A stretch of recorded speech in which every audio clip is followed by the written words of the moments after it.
Assalamualaikum warahmatullahi wabarakatuh. Alhamdulillahirabbil alamin. Bapak Ibu semuanya, kita diberikan kesehatan, bisa melakukan kegiatan yang positif di tengah-tengah bulan Ramadan. Kita masih produktif untuk berdiskusi ilmiah, sharing terkait bidang kepustakawanan, ya.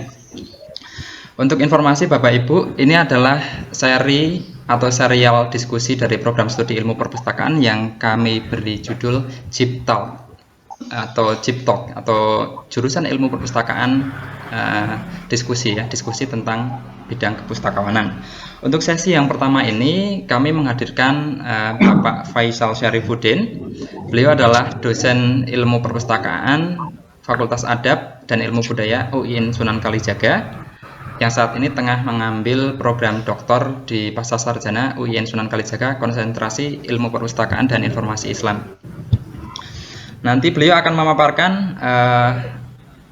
sebuah karya tulisnya yang berjudul Women in Library, Profession and Leadership, ya. Jadi profesional dan kepemimpinan pustakawan perempuan, kira-kira seperti itu terjemahan bebasnya. Dan bagaimana nanti seperti apa diskusinya, nanti kita akan mendengarkan paparan dari Pak Faisal. Sekali lagi saya ucapkan terima kasih atas yang sudah bergabung, sudah meluangkan waktu untuk mendengarkan diskusi kami, program studi ilmu perpustakaan. Yang sebagaimana sudah diketahui, kita COVID-19 yang mengharuskan kita work from home. Kita bekerja di rumah, jadi di rumah tetap produktif, dan kita menunjukkan produktivitas program studi melalui diskusi ilmiah daring seperti ini. Nah, nanti di sesi-sesi berikutnya akan ada juga pembicara-pembicara yang lain. Untuk sesi pertama Pak Faisal, nanti kami dahulukan untuk teman-teman dosen program studi ilmu perpustakaan yang saat ini tengah menempuh program studi doktoral, untuk memaparkan kajian-kajian ilmiahnya yang harapannya bisa memberikan inspirasi untuk teman-teman dosen muda, untuk mahasiswa dan khalayak pada umumnya. Nah, ini bukan berarti ada kemungkinan juga nanti setelah pandemik ini berakhir, CIPTALK ini bisa dilanjutkan dengan kuliah proses model tatap muka, semacam seminar itu. Jadi seperti itu ya, sekilas tentang CIPTALK. Nah, untuk itu perkenalkan saya Thorik Tri Prabowo, dosen ilmu perpustakaan, akan memandu acara ini. Saya akan membacakan beberapa urutan acaranya. Yang pertama adalah pembukaan, yang kedua sambutan dari Ketua Program Studi Ilmu Perpustakaan, selanjutnya adalah acara inti, paparan dari narasumber kita, Bapak Faisal, yang selanjutnya acara diskusi, meliputi tanya jawab, respons dan sebagainya. Selanjutnya ada kesimpulan, dan terakhir yang sangat penting dan tidak boleh dilewatkan adalah foto bersama. Jadi di sesi akhir nanti kita akan foto bersama, ada gaya-gaya tertentu yang harus kita lakukan, kemudian saya akan ambil capture seperti itu, ya. Itu adalah susunan acaranya. Dan kita langsung saja mulai dengan acara yang pertama untuk menghemat waktu, yaitu adalah pembukaan. Agar acara ini lancar, marilah kita awali kuliah daring CIPTALK hari ini dengan membaca basmalah bersama-sama. Bismillahirrahmanirrahim. Semoga kuliah daring ini menjadi lancar setelah kita berdoa, dan bisa lancar dan diskusinya ramai dan seru. Oke, memasuki acara berikutnya, kami mohon untuk Bapak Ketua Program Studi, Bapak Dr. Andes Jazim Rohmadi MSI, untuk memberikan sedikit sambutan, barangkali 5 menit atau secukupnya. Bapak Jazim, waktu dan tempat kami persilakan kepada Bapak Ketua Program Studi untuk memberikan sambutan. Terima kasih. Assalamualaikum warahmatullahi wabarakatuh. Waalaikumsalam. Alhamdulillahirrahmanirrahim. Alhamdulillahirrahmanirrahim.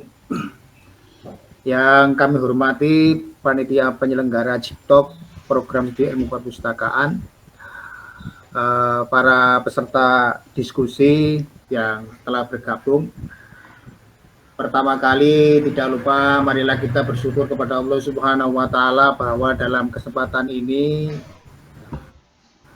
khususnya pada bulan Ramadan ini kita dapat melaksanakan puasa Ramadan. Mudah-mudahan fadilah dan manfaatnya akan berdampak pada kita semua menjadi manusia yang sempurna, manusia paripurna, yang juga pada dapat melaksanakan kegiatan diskusi melalui Talks dengan tema Women in Library Profession and Leadership. Mudah-mudahan awal pertama kali kita mengadakan diskusi yang bagus ini pada kondisi yang sangat tidak kita harapkan, dalam kondisi-kondisi yang memprihatinkan ini, sesuai dengan ayatnya dalam Al-Quran, yaitu bahwa dalam kondisi apapun, khususnya pada bulan Ramadan ini, alladzina yunfikuna fis-sarra'i wad-dharra. Jadi bagi mereka yang dalam keadaan sempit kemudian bisa menafkahkan, yang kita lakukan pada saat ini adalah diskusi ilmiah, berbagi ilmu pengetahuan, yang nanti juga fadilahnya adalah kita akan diangkat yarfa'illahul ladzina utul ilma darajat. Mudah-mudahan ini menjadi hikmah kita semua dan nanti bisa berlanjut. Oleh karena itu wajib kita syukuri, dan mudah-mudahan dari syukur kita itu nanti menjadi semua yang kita lakukan adalah semuanya barokah dan fadilahnya untuk generasi-generasi keilmuan, khususnya ilmu perpustakaan ke depan yang lebih bagus. Amin. Dari Prodi Ilmu Perpustakaan mengucapkan terima kasih atas partisipasinya dan mohon maaf sekali apabila ada kekurangannya. Kami ucapkan selamat berdiskusi. Marilah kita awali diskusi kita ini dengan bacaan basmalah bersama. Bismillahirrahmanirrahim. Demikian, mudah-mudahan menjadikan kita selalu eksis dan selalu termodernkan dengan informasi yang selalu kita cari dan kita dapatkan. Terima kasih dan mohon maaf. Akhir kalam. Wassalamualaikum warahmatullahi wabarakatuh. Waalaikumsalam. Pak Kaprodi, diperkenankan juga membuka acara ini secara resmi, Pak Kaprodi. Oke. Untuk selanjutnya dengan bacaan mengucap basmalah, marilah kita bersama-sama mengawali acara diskusi ini dengan kita buka membaca basmalah. Bismillahirrahmanirrahim. Terima kasih. Dan dibuka acara diskusi pagi hari ini. Terima kasih atas sambutan dari Ketua Program Studi Bapak Dr. Andes Jazim Rohmadi MSI. Untuk selanjutnya kita akan memasuki acara inti. Acara inti yaitu adalah paparan dari narasumber kita, Bapak Faisal Syarifuddin. Untuk sebelumnya, saya perkenalkan terlebih dahulu terkait narasumber kita hari ini. Meskipun tadi sudah saya kenalkan sekilas. Bapak Faisal Syarifuddin, SAG, SS, MSI, adalah dosen program studi ilmu perpustakaan, Fakultas Adab dan Ilmu Budaya, UIN Sunan Kalijaga. Beliau mengajar beberapa mata kuliah, salah satunya adalah manajemen terbitan berseri dan katalogisasi literatur aksara Arab. Beberapa minat penelitiannya antara lain adalah terkait pengukuran reputasi publikasi dan terbitan berkala. Saat ini beliau tengah menempuh program studi S3 Studi Islam Konsentrasi Ilmu Perpustakaan dan Informasi Islam di Pasasarjana UIN Sunan Kalijaga Yogyakarta. Pendidikan S1-nya ditempuh di beberapa program studi dan universitas, ada IAIN Banjarmasin, ada S1 jurusan Ilmu Perpustakaan UI, kemudian ada S2 dari Sosiologi UGM Bapak Faisal kalau nggak salah.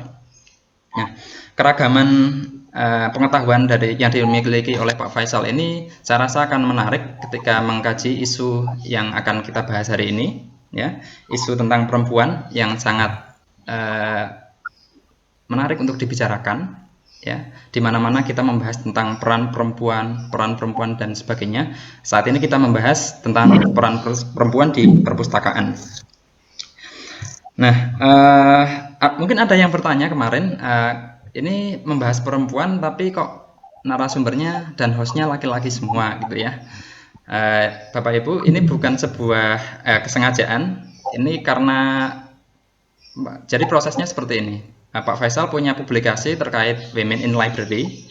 Nah, karena beliau sudah meneliti itu sudah jauh, saya rasa layak untuk diberikan kesempatan untuk menyampaikan hasil penelitiannya, hasil literatur review-nya, dan kita fasilitasi melalui proses Chip Talk ini. Dan nanti Bapak Ibu semuanya boleh berpartisipasi, boleh bertanya. Jadi tidak ada pembatasan laki-laki dan perempuan, semuanya setara. Karena konsepnya yang penting adalah kesetaraan. Nah, isu ini menarik ya, kita bisa lihat dari berbagai dimensi, ada gender, kepustakawanan, manajemen, kepemimpinan, bahkan dalam konteks nuansa religi atau agama, ya, isu perempuan dan kepemimpinan ini. Nah, dalam sebuah publikasi saya pernah membaca bahwa perempuan di Indonesia, meskipun jumlahnya hampir 50% penduduk Indonesia, masih dirasa sebagai orang yang atau pihak yang minoritas meskipun jumlahnya besar. Minoritas terkait apa? Hak dan kesempatan. Hak dan kesempatan. Nah, menariknya di perpustakaan Indonesia justru banyak tokoh-tokoh kepustakawanan senior yang sangat berpengaruh dan sangat besar jasa-jasanya justru dari perempuan. Ya. Ketika di segmen yang lain, di sektor yang lain, perempuan perannya mungkin masih ada yang kurang, tapi justru di perpustakaan sangat banyak tokoh-tokoh hebat perempuan. Kita bisa sebut saja Ibu Luarsih dari LIPI, Ibu Mastini, penggagas Perpustakaan Nasional, Ibu Lili, Ibu Parlinah, Ibu Yati, pembina ICPI, dan Ibu Eli Yulia Basri salah satunya. Ya, termasuk Ibu Labibah, Ibu Sri, dan sebagainya. Itu perempuan hebat di bidang perpustakaan. Ya. Artinya ada semacam anomali ya terkait peran pustakawan perempuan. Karena ternyata di perpustakaan perempuan perannya sangat besar. Bahkan kita bisa lihat di mahasiswa ilmu perpustakaan itu banyak sekali perempuannya ketimbang laki-lakinya. Nah, ini menarik untuk dikaji. Fenomena seperti ini nanti akan diulas oleh Pak Faisal. Jadi saya mohon simak diskusinya dengan sangat cermat, simpan pertanyaannya yang banyak. Nanti dalam sesi diskusi kita akan bahas semaksimal mungkin. Untuk itu saya persilakan langsung saja Pak Faisal untuk memaparkan hasil penelitiannya kepada kita semua. Nanti barangkali sekitar 20 menit atau 30 menit. Ketika dirasa cukup nanti akan kita lanjut dengan proses diskusi. Monggo Pak Faisal, waktu dan tempat kami persilakan. Assalamualaikum warahmatullahi wabarakatuh. Waalaikumsalam warahmatullahi wabarakatuh. Bismillahirrahmanirrahim. Yang saya hormati Bapak Ketua Prodi dan Sekretaris Prodi, Ibu Kepala Perpustakaan UIN Sunan Kalijaga. Selamat pagi, salam sejahtera. Saya ucapkan selamat berpuasa bagi Anda yang sedang menjalankannya. Mudah-mudahan kita semua selalu diberi kesehatan dalam kondisi pandemi COVID-19 ini.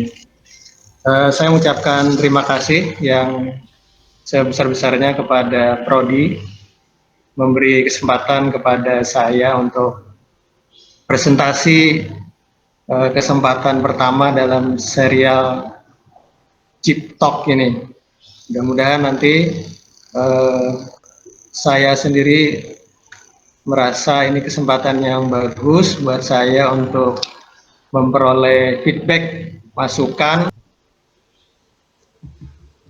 dari semua peserta diskusi, dan kalau bisa nanti saya lanjutkan dalam riset. Perkenalkan, nama saya Faisal dari Prodi UIN Sunan Kalijaga. Salam kenal semua yang hadir di pertemuan ini. Adapun tema yang saya angkat seperti sudah disampaikan oleh Mas Moderator, memang berkaitan dengan perempuan di perpustakaan. Ini bukan penelitian saya di lapangan, artinya saya tidak terjun riset, tapi saya sedang mengumpulkan literatur, terutama dari jurnal-jurnal ilmiah, untuk menghimpun beberapa teori, wawasan yang mungkin nanti ada manfaatnya untuk dalam rangka saya menulis Nah,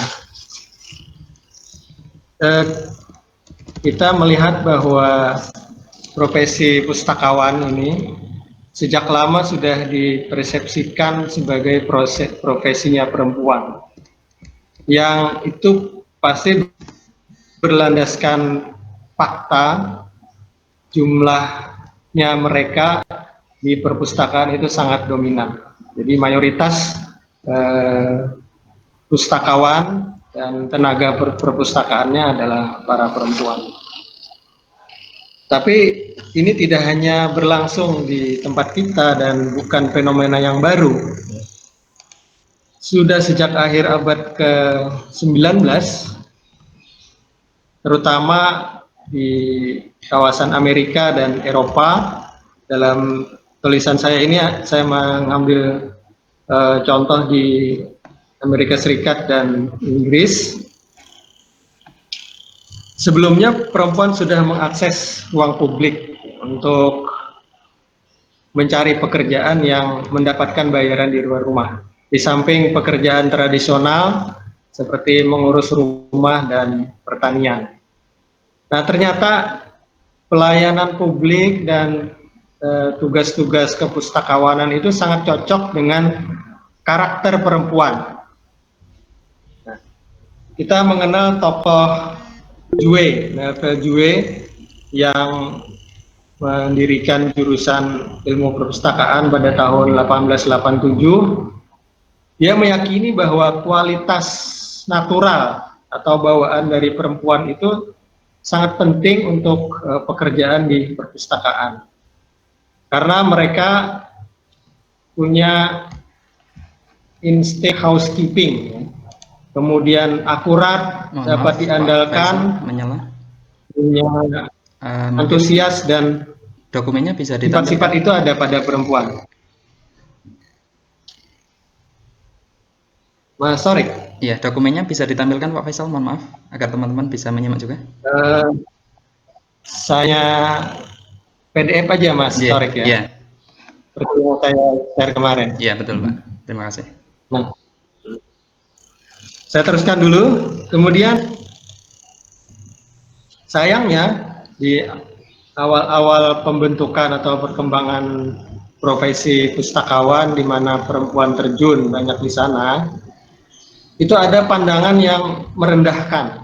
Nah, yang tentu saja itu berangkat dari budaya patriarki di masyarakat. Jadi pada waktu itu juga perempuan itu sebenarnya fungsinya adalah berdiam di rumah, melayani suami, mengurus anak, dan menjaga rumah. Ketika mereka memasuki sektor publik, apa yang mereka kerjakan itu masih disangkut pautkan dengan pembawaan mereka. Akibatnya bayaran yang mereka terima, gajinya itu rendah. Gitu. Ya, ini tidak hanya di perpustakaan, teaching, nursing, dan social work juga itu sebagai profesi yang telah terfeminisasi, ya, itu juga dianggap sebagai secondary profession.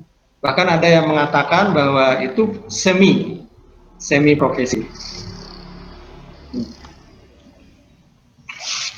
Di Amerika misalnya, ketika sudah banyak perpustakaan itu membutuhkan tenaga, nah, para perempuan terjun untuk menjadi pekerja di sana. Nah, mereka karena pendidikannya pada saat itu masih rendah, menerima kenyataan bahwa bekerja di sana tidak seperti yang diharapkan. Gitu. Demikian juga di Inggris, itu karena laki-laki tidak mau, sedangkan kesempatan di bidang lain itu masih ada, sehingga yang mengisinya adalah perempuan. Nah, lalu apa akibat lainnya dari pustakawan yang dianggap sebagai profesi feminin ini? Ya. Yang pertama, saya sudah menyebutkan bahwa bayaran yang mereka terima itu tentu tidak sebesar apa yang dikerjakan oleh profesi yang dianggap sebagai pekerjaan laki-laki. Tetapi perempuan yang bekerja di luar rumah itu juga menikmati mendapatkan penghasilan sendiri, bisa kemana-mana. Kemudian di dalam rumah tangga mereka juga punya posisi dalam mengambil keputusan. Tetapi di tempat kerja ini mereka mengalami nasib yang kurang baik ya, dan di dalam banyak tempat itu perempuan menjadi korban eksploitasi. Memang kita masih belum mendengar ada kasus di perpustakaan perempuan menjadi korban semacam buruh pabrik ya. Nah, lalu dari segi historis ini sudah lebih dari 4 dasawarsa atau 4 dekade di dunia barat itu banyak jenis pekerjaan menjadi lebih feminin ya. Ada beberapa profesi yang memang dianggap profesi laki-laki seperti medik, kemudian lawyer, kemudian di gereja, tetapi lama-kelamaan bidang-bidang itu juga diterjuni oleh para perempuan. Kita bisa menelusuri ke belakang mengapa perempuan ini menerima perlakuan yang seperti itu.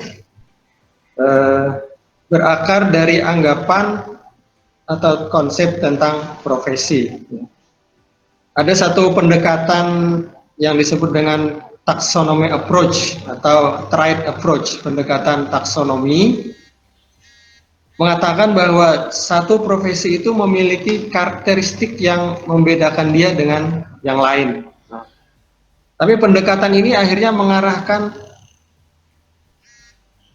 kepada pembedaan profesi yang sudah mapan dan semi profesi, di mana librarianship itu dimasukkan dalam level yang semi profesi. Lalu laki-laki diunggulkan dengan status ekonomi kelas menengah sebagai pelaku profesi. Kalau perempuan itu tidak memiliki karakteristik seperti laki-laki yang diidealkan pada abad 19 dan awal abad 20, kelas menengah dan kulit putih, ya, mereka adalah orang yang rasional, tidak emosional, berwibawa dan kuat secara fisik, berkomitmen, pendidikan tinggi, pikiran luas dan saintifik. Nah, itulah yang cocok dengan pekerjaan profesional, dan perempuan dianggap tidak memenuhi karakteristik itu. Itu yang. Kemudian dari aspek lain, ruang publik itu pada waktu itu dianggap sebagai tempat yang rentan atau rawan bagi perempuan, baik secara security maupun secara psikologis, sehingga tempatnya itu memang mereka harus di rumah. Lalu apa yang mereka sudah berkiprah sebagai pustakawan, tentu masih ada hambatan yang dialami. Saya kira Bapak Ibu atau Ibu-Ibu yang saya yang perpustakaan mungkin bisa cerita lebih banyak bagaimana karir mereka di perpustakaan itu mungkin tidak cepat apa yang bisa dilalui oleh laki-laki, karena tanggung jawab mereka di rumah ada yang disebut dengan double burden. Double burden itu adalah kewajiban perempuan yang dituntut oleh dalam domestic and caring job. Domestik itu perempuan memasak, mencuci, belanja, menjaga, merawat rumah. Kemudian caring itu merawat anak, merawat orang tua. Bayangkan ketika itu harus dikerjakan oleh perempuan, sementara suami atau pasangannya itu tidak terlalu peduli dengan beban dari istrinya, sehingga perempuan harus menyediakan waktu dan tenaganya kalau di rumah saja sudah terkuras ya, sehingga mereka untuk lebih maksimal di pekerjaannya, itu mungkin hanya sisa dari tenaganya yang sudah dihabiskan di rumah. Itu yang disebut dengan double burden.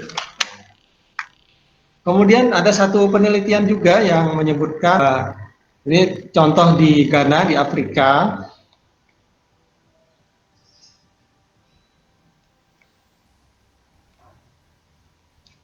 Mungkin agak untuk mayoritas laki-laki menjadi pustakawan itu di bawah usia 25 tahun. Itu ada halaman 4, Mas Torik. Ya. Sementara perempuan lebih lambat, yaitu usia 26 sampai 30. Usia itu secara sosial dituntut perempuan sudah menikah. Nah, kalau sudah nikah tentu ada lagi kewajiban yang lain. Ya. Ibu-ibu tentu mengalami ketika sudah berumah tangga, kemudian suami juga sibuk bekerja. Satu saat suami pindah tempat kerja, pindah kota. Nah, mau tidak mau istri yang harus mengikuti. Biasanya aturannya begitu ya.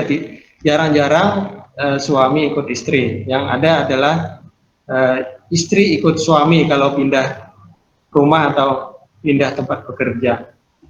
Sehingga karir profesional itu harus terputus. Ya. Contoh lain, ketika melahirkan dan merawat anak, itu ada cuti yang menjadi hak perempuan. Ketika sudah kembali, itu mereka harus memulai seperti dari awal lagi ya. Jadi waktu yang tersisa itu tidak bisa dibayar, tidak bisa dikembalikan. Nah, sementara misalnya cuti 3 bulan itu sudah banyak sekali yang dikerjakan oleh rekannya yang laki-laki. Nah, jadi mau tidak mau tergambar bahwa lebih cepat laki-laki dalam karir karena ada beban yang ditanggung oleh para perempuan. Nah, kita masih melihat ada banyak yang dialami oleh perempuan di tempat bekerja. Ada satu laporan yang mengatakan bahwa di perpustakaan itu mereka juga mengalami pelecehan seksual. Biasanya ini jarang terungkap. Nah, di pensi saya perempuan yang akhirnya mau membuka hal itu supaya tidak terjadi di tempat lain, ya. Tidak terjadi di perpustakaan lain. Jadi ada semacam gerakan tagar Me Too ya, kalau tidak salah, yang mereka melawan harassment terhadap diri mereka. Nah, satu hal lagi, ketika perpustakaan sudah mengadopsi teknologi digital, kita bahwa kecepatan perempuan dan laki-laki beradaptasi mempelajari hal-hal teknis baru itu tidak sama. Ya. Perempuan mungkin lebih memilih servis pelayanan kepada user. Nah, sementara laki-laki yang mengambil bagian yang berhubungan dengan TI itu. Ya. Dalam beberapa kasus mereka merasa terisolasi, ya. Kemudian interaksi dan sosial informalnya ya jadi terbatas gitu ya. Ada semacam anggapan bahwa pustakawan itu punya stereotip tertentu. Kita tidak asing ya kalau misalnya 10 tahun yang pustakawan itu penjaga buku, galak, suka menyuruh orang diam, hush gitu.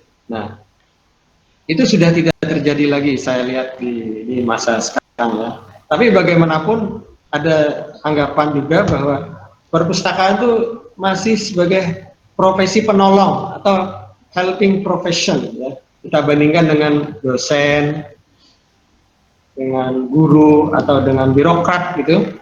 Jadi kita ini menolong mereka untuk sukses, ya, mensukseskan pekerjaan mereka. Nah, jadi kita ini dianggap penting, tapi tidak dianggap sejajar. Ini yang ditulis di salah satu sumber saya. Tapi kita juga ikut senang karena semakin kesini ya di perpustakaan itu sekolahnya semakin tinggi, banyak pelatihan, sehingga pustakawan itu bisa melayani dengan senang. Kalau pustakawannya Bula Bibah juga saya lihat selalu bahagia karena tukin atau remunnya nggak lancar gitu ya. Nah, di bagian terakhir dari subjudul ini itu yang Joy of Combining Librarianship and Motherhood. Saya bisa diteliti oleh mahasiswa mungkin S1 atau magister ya, bagaimana keseimbangan antara work and life. Nah, di antara pustakawan yang berperan sebagai ibu di rumah yang mengasuh anak-anaknya dan melayani usernya di perpustakaan. Ini menggali pengalaman otentik dari para ibu pustakawan. Ya. Mereka memunculkan 6 kunci, ya. Saya sebut itu sebagai hadiah. Satu, the pride in professional identity. Jadi mereka itu bangga ketika anaknya diajak ke kantor, diajak ke kampus. Ini ibu melayani orang, melayani mahasiswa. Jadi dia mengenalkan profesi dia kepada anaknya. Time away from children. Ketika jauh dari anak itu ya ada rasa kangen, juga memberikan kemandirian kepada anak ya, tidak harus selalu didampingi oleh orang tua. Dan being a role model, ya, menjadi contoh, menjadi model yang baik anaknya, bagaimana menelusuri informasi yang baik, informasi yang sehat, menolong orang lain ketika membutuhkan informasi. Kepada anak-anak juga mereka bisa sharing nilai-nilai kepustakawanan. Kemudian perempuan yang ibu rumah tangga itu lebih peka terhadap pelajar. Dalam masa COVID-19 ini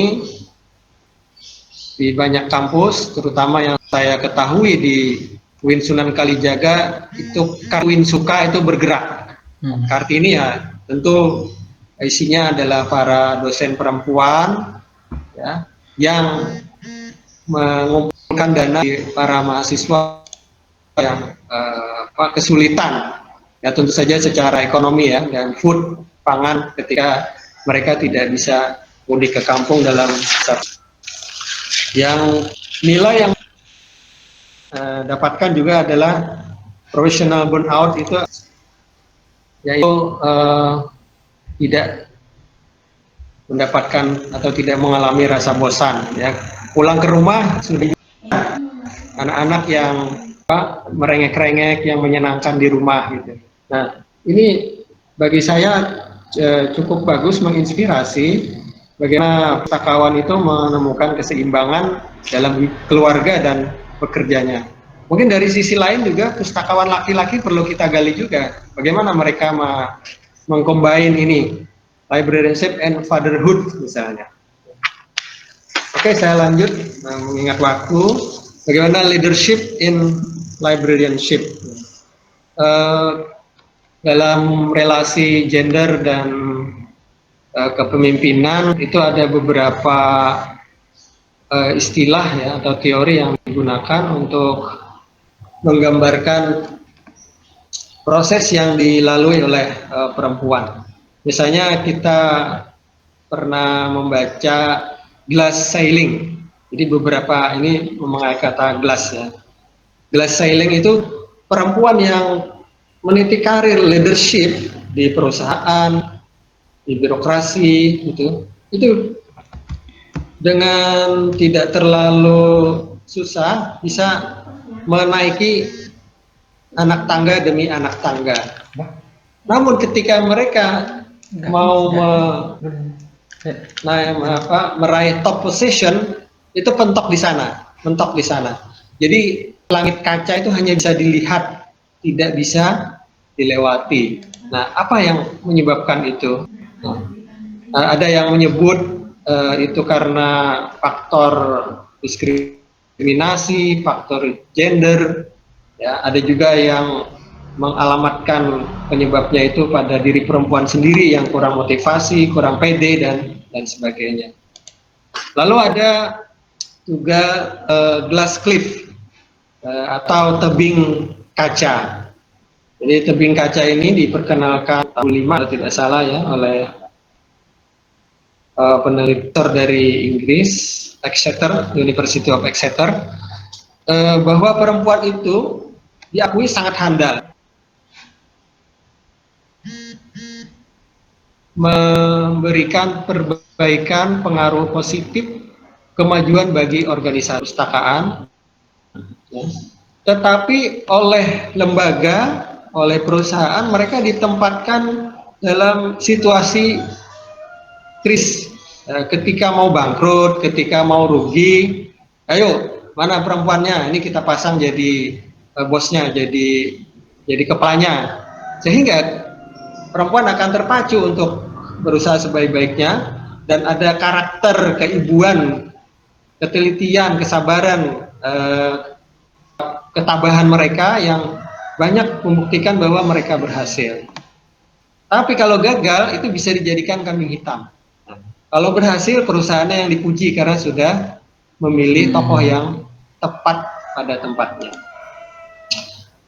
Lalu ada juga istilah atau metafora labirin of leadership, ya, leadership labirin. Ini berbeda dengan glass ceiling ke atas. Labirin itu menggambarkan di suatu tempat yang banyak jalan, banyak gang, berliku-liku, tidak jelas, banyak hambatannya. Nah, itulah perempuan yang mau menjadi pemimpin itu berada. Jadi kesulitannya itu tidak hanya ketika mau mencapai puncak, tapi di seluruh jalan yang dia meniti itu sudah banyak. Labirin kepemimpinan ini disebabkan oleh 3 ya. Nah, ini cukup menarik dan mungkin cukup relevan istilah ini, yaitu adanya perbedaan investasi dalam human capital oleh perempuan dan laki-laki, adanya perbedaan gender, ya, adanya prasangka dan diskriminasi. Human capital itu ketika di dalam bekerja, pengalaman dan keberlangsungan kesinambungan kerja mereka itu lebih sedikit yang diberikan dibandingkan dengan yang diberikan kepada laki-laki. Dorongan atau kesempatan dari perusahaan itu tidak sebanyak kepada laki-laki. Nah, walaupun dari segi pendidikan sarjana lebih banyak perempuan daripada laki-laki. Aspek gender juga karena mereka perempuan lalu dianggap kecil atau tidak suka menonjolkan prestasinya.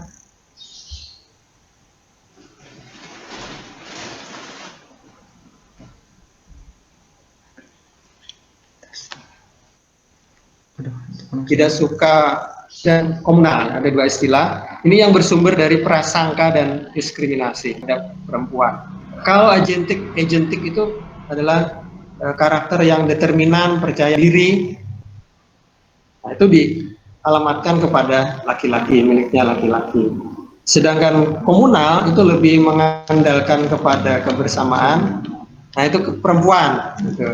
Nah, di situ cukup merugikan bagi perempuan yang mau menjadi pemimpin. Ada beberapa juga yang mendukung teori-teori ini. Ya. Kemudian di kalangan pekerja, kita perlu ingat bahwa perpustakaan itu adalah satu unit yang bukan independen. Dia berada di bawah rektor, di bawah bupati kalau perpustakaan umum, di bawah kantor kalau perpustakaan khusus, sehingga tidak independen. Sementara lingkungan kerja yang akademik, pemerintahan atau bisnis itu adalah kultur laki-laki.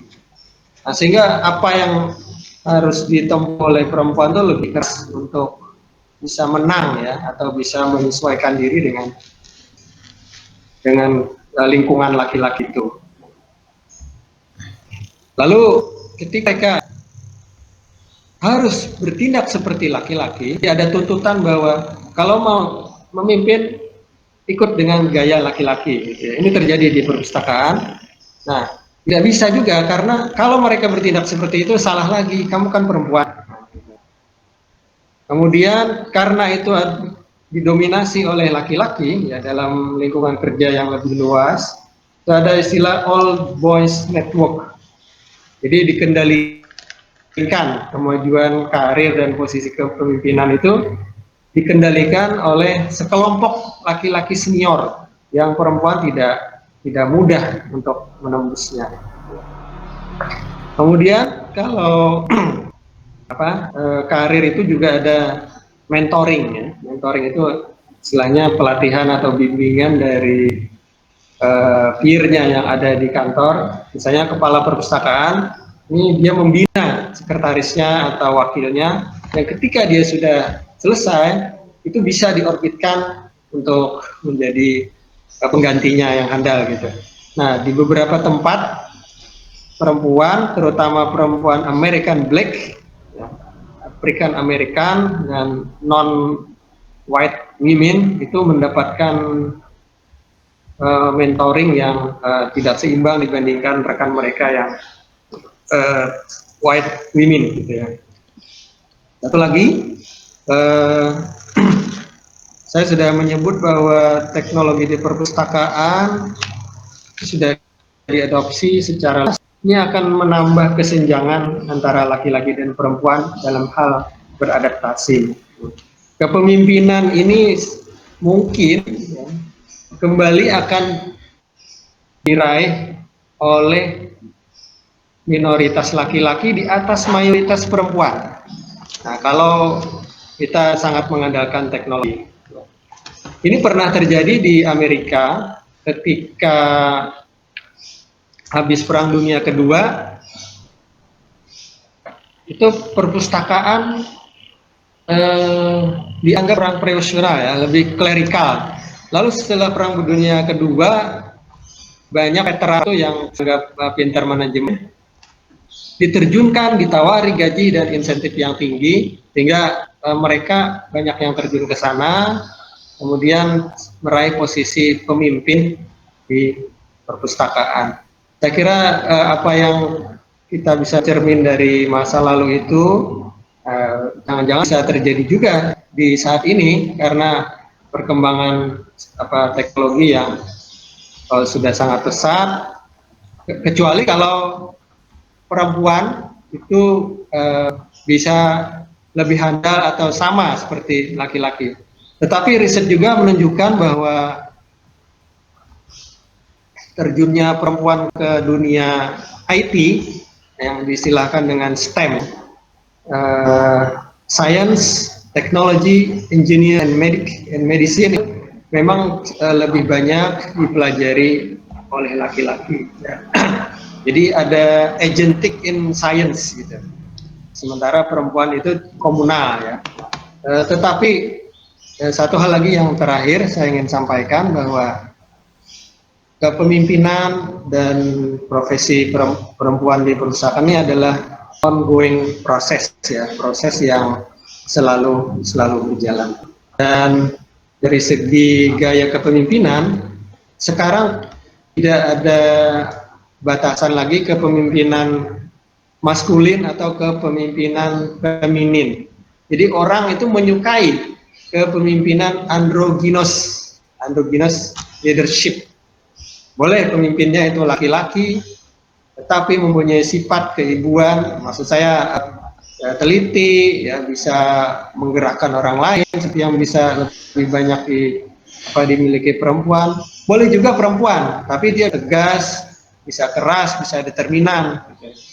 Dan ini bukan laki-laki atau perempuan, tetapi mungkin kembali kepada person, tergantung kepada pengalamannya, tergantung kepada pendidikan dan pelatihan yang dia peroleh gitu.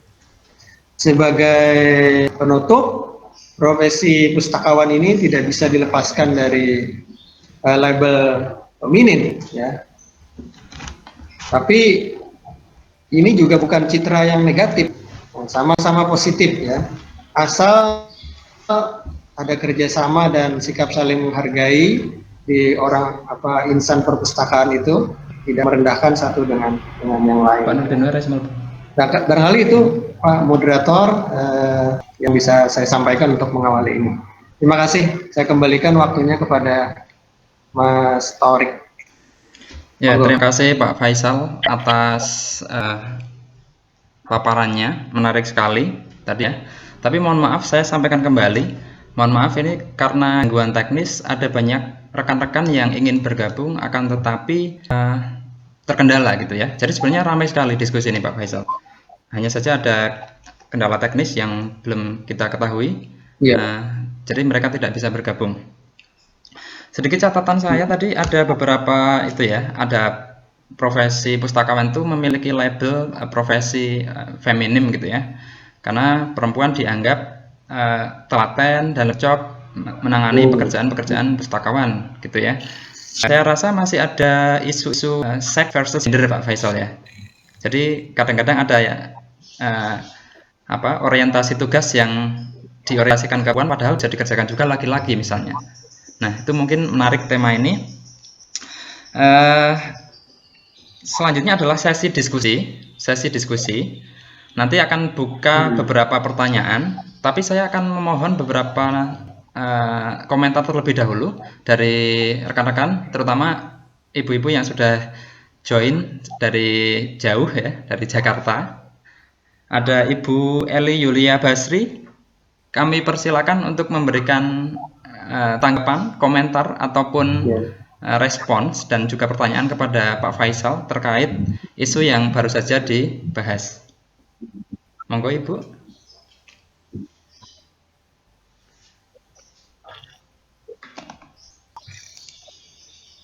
Assalamualaikum warahmatullahi wabarakatuh. Waalaikumsalam warahmatullahi wabarakatuh.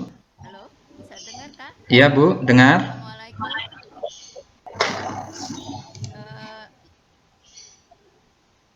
Terima kasih atas kesempatan ini. Pertama-tama saya ingin mengucapkan hormat saya dan terima kasih pada Pak Faisal yang menaruh perhatian terhadap isu women in librarianship. Tadi Anda sudah banyak sekali memaparkan pendekatan-pendekatan yang gender based, taksonomi dan lain-lain. Tadi saya tertarik terutama tentang isu kepemimpinan yang diutarakan kan pemimpin dalam hal feminin atau maskulin. Yeah. Kalau kita lihat kompetensi seorang pemimpin, apakah Anda juga sudah pernah melihat kompetensi seorang pemimpin dalam isu ini? Misalnya, the highest competence of a leader is visionaire, strategic thinking, developing others. Apakah isu ini juga sudah pernah dilihat?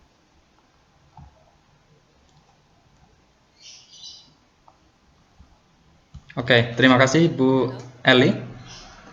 Ada yang ditambahkan lagi terkait pertanyaan?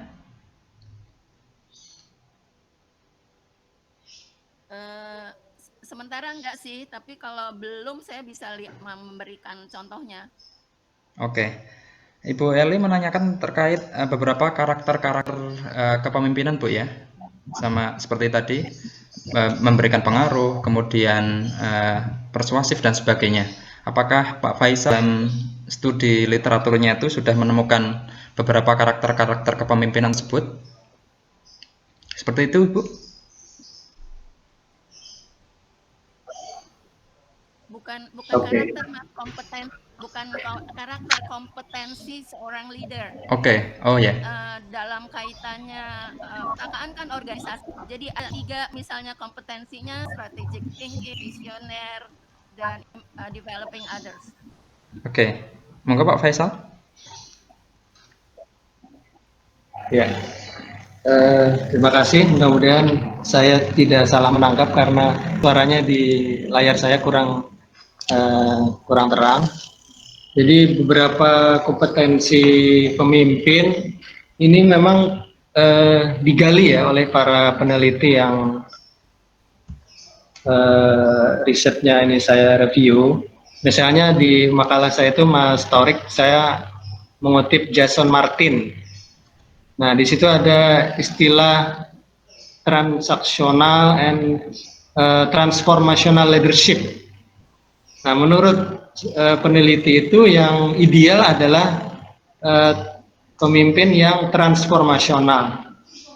Orang pemimpin yang transformasional itu ya tentu memiliki karakter seperti yang Ibu Julia sebutkan tadi, itu bisa membangkitkan timnya, bisa menginspirasi orang-orang di sekitarnya untuk mencapai bahkan lebih tinggi dari mereka sendiri yang mereka bayangkan. Nah, ini yang disebut dengan transformational leadership. Kalau yang saya temukan seperti itu, Bu ya. Jadi dia memposisikan atau melihat itu dari teori yang seperti itu. Jadi masukkan ke dalam tipe-tipe kepemimpinan yang apakah transaksional, apakah transformasional. Developing other, inspiring itu ada di sana. Kalau yang tergali di sini ya. Tapi apakah itu yang terbaik? Perempuan memang pemimpin yang sukses, perempuan yang sukses itu lebih transformasional itu yang ditemukan. Ya. Jadi mereka tidak hanya mengandalkan struktur, tidak mengandalkan hierarki, tidak mengandalkan aturan-aturan yang sudah disepakati, tetapi selalu menyemangati yang lain untuk maju. Dan mereka sendiri punya karisma. Mungkin ada pemimpin yang karismatik gitu ya, tapi tidak berhenti di situ sebenarnya. Karisma itu untuk inspiring atau developing yang lain. Gitu.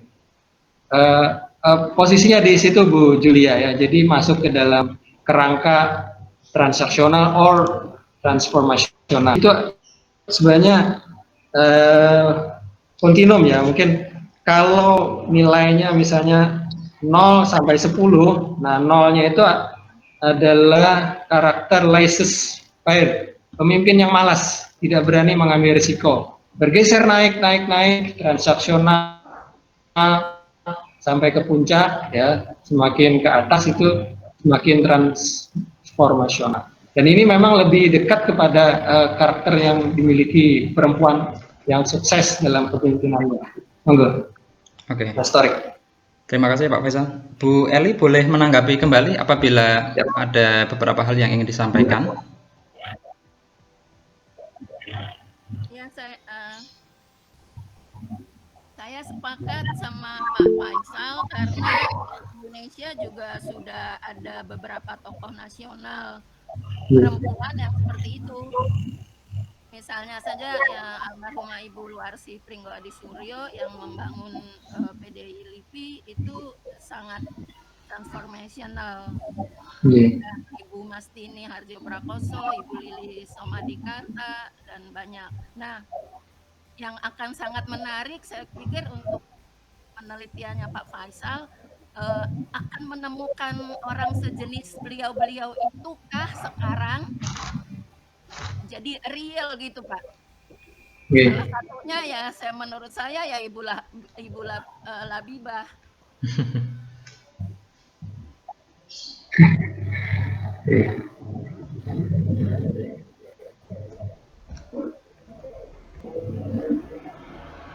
Oke. Jadi mungkin ada tokoh-tokoh kontemporer gitu Bu Eli, mungkin barangkali perlu dimunculkan gitu aja. Ya, saya akan sangat berharap Pak Faisal menemukan tokoh-tokoh yang sekarang ada dalam seorang leader Indonesia. Oke, ya, ya. Oke, terima kasih Bu Eli Yulia atas Terima kasih. partisipasinya, pertanyaannya. Sangat inspirasi sekali buat saya. Oke, Mudah-mudahan sih ketika umpama ini saya jalankan riset ya, beliaunya Bula-Biba bersedia diteliti, digali pengalamannya gitu. Jadi kita bisa mungkin memperkaya teori kepemimpinan di perpustakaan kontemporer atau di PTKI gitu ya. Mungkin unik, berbeda dari perguruan tinggi yang lain. Terima kasih Bu Yulia. Oke, terima kasih Pak Faisal dan Bu Yulia atas partisipasinya. Selanjutnya mungkin saya akan minta pendapat juga kepada Kartini Kalijaga kita, Ibu Dr. Anda Labibah Zain Emlis, yang kemarin sudah berpartisipasi menunjukkan sifat-sifat feminimnya, yaitu peduli terhadap mahasiswa yang terdampak COVID dan tidak bisa mudik. Nah, itu salah satu prestasi Kartini UIN Sunan Kalijaga. Nah, sekaligus beliau itu kepala perpustakaan Pak Faisal. Jadi membuktikan benar-benar ya, kepemimpinan perempuan di perpustakaan itu nyata. Kita punya Bu Labibah, Bu Sri dan sebagainya yang perempuan yang memimpin perpustakaan dan luar biasa ketika kita lihat hasilnya. Ya, banyak program-program dan banyak gebrakan-gebrakan gitu ya. Sayang sekali nanti Pak Ari mungkin kalau bergabung bisa memberikan komentar juga. Untuk saat ini silakan Bu Labibah untuk memberikan beberapa komentar barangkali atau pertanyaan atau respons. Ya, terima kasih banyak Pak Faisal, juga Pak Torek. Halo Bu Eli, Julia Basri. Terima kasih sudah bergabung. Menarik sekali diskusi dari Pak Faisal ini ya. Terutama yang berkaitan yang saya rasakan ketika memimpin perpustakaan di UIN Sunan Kalijaga adalah yang berkaitan dengan double burden ya. Beban ganda. Sehingga itu yang diakui atau tidak itu kelihatan sekali, utamanya ketika di dalam kenaikan pangkat gitu. Jadi akan kelihatan sekali mana suami yang kemudian partnernya, suaminya yang kemudian sangat kooperatif, itu biasanya kecenderungan perempuan itu naik pangkatnya itu sangat mudah. Tapi kalau kemudian kita entah yang terjadi apa di mungkin double burden-nya itu tidak ada yang membantu sama sekali, maka itu biasanya itu karirnya itu memang agak lambat. Itu satu dari yang saya rasakan ketika memimpin sebuah perpustakaan gitu ya. Terus gini, persoalan TI ini memang kemudian persoalan yang sangat yang sangat laki-laki sekali gitu ya. Padahal sebenarnya tidak, ya kan? Sebenarnya itu semua orang bisa, tetapi orang sudah terframe work di kepalanya bahwa TI ini adalah persoalan laki-laki. Sehingga kalau TI ini ya mesti laki-laki gitu ya, yang perempuan ini. Jadi memang kemudian catch up-nya itu sebenarnya antara laki-laki dan perempuan saya bisa katakan itu sebenarnya sama Pak Faisal. Cuman memang kadang-kadang ada faktor usia.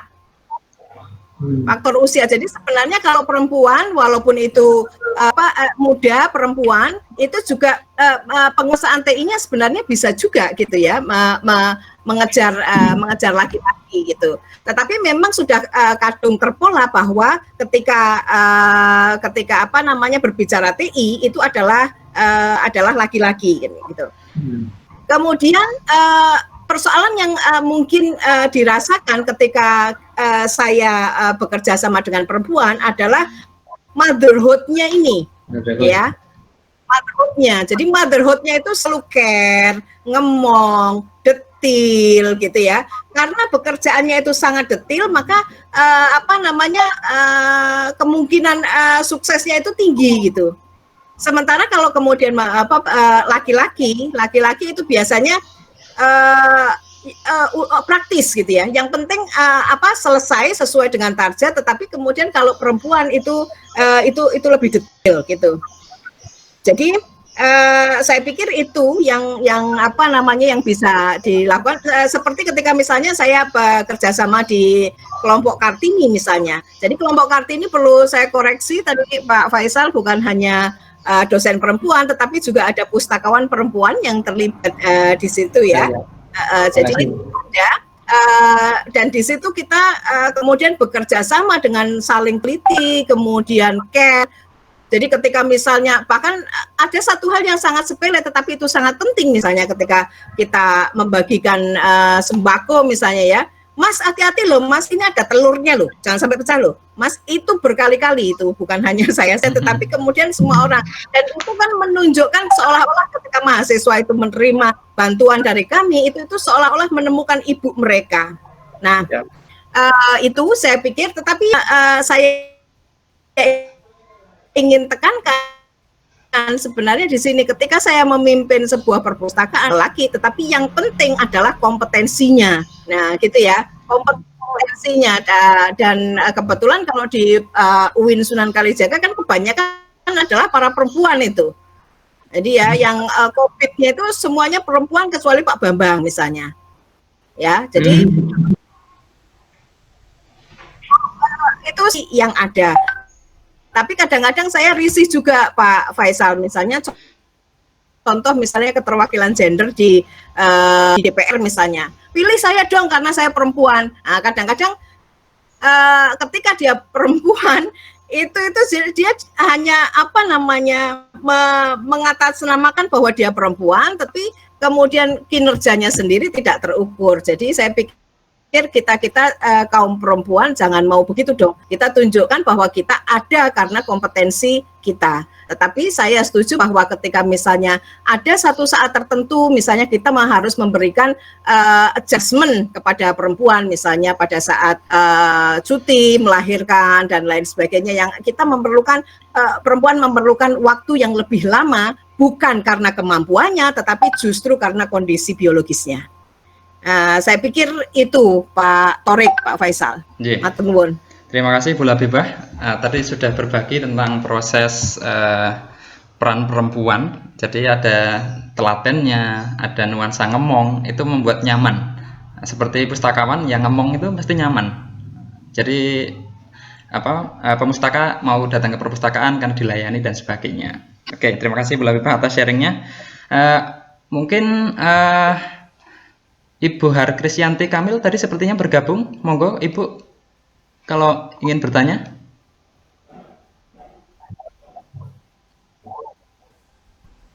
Oke, kita tunggu. Kita ada pertanyaan Pak Faisal melalui chat karena beberapa teman tidak bisa bergabung. Saya sampaikan ya. Ya, yang pertama dari Titan Violeta. Titan Violeta ini adalah mahasiswa ilmu perpustakaan dari Undip S1-nya, kemudian S2-nya mengambil di UGM. Dan sudah lulus, saat ini menjadi kepala perpustakaan di kampus IIKI Jakarta, Institut Ilmu Al-Quran kalau nggak salah. Mbak Titan ini ingin bertanya, bagaimana caranya menjadi pemimpin kolaboratif yang mampu membangun super tim, sedangkan kendalanya adalah terdapat beberapa staf yang bukan di bidang perpustakaan. Dan prinsip utama menjadi seorang pemimpin itu apa? Itu pertanyaan dari Mbak Tita Violeta dari IIKI Jakarta. Monggo Pak Faisal. Oke Mas Torik. Ya. Bentar ya. Yeah.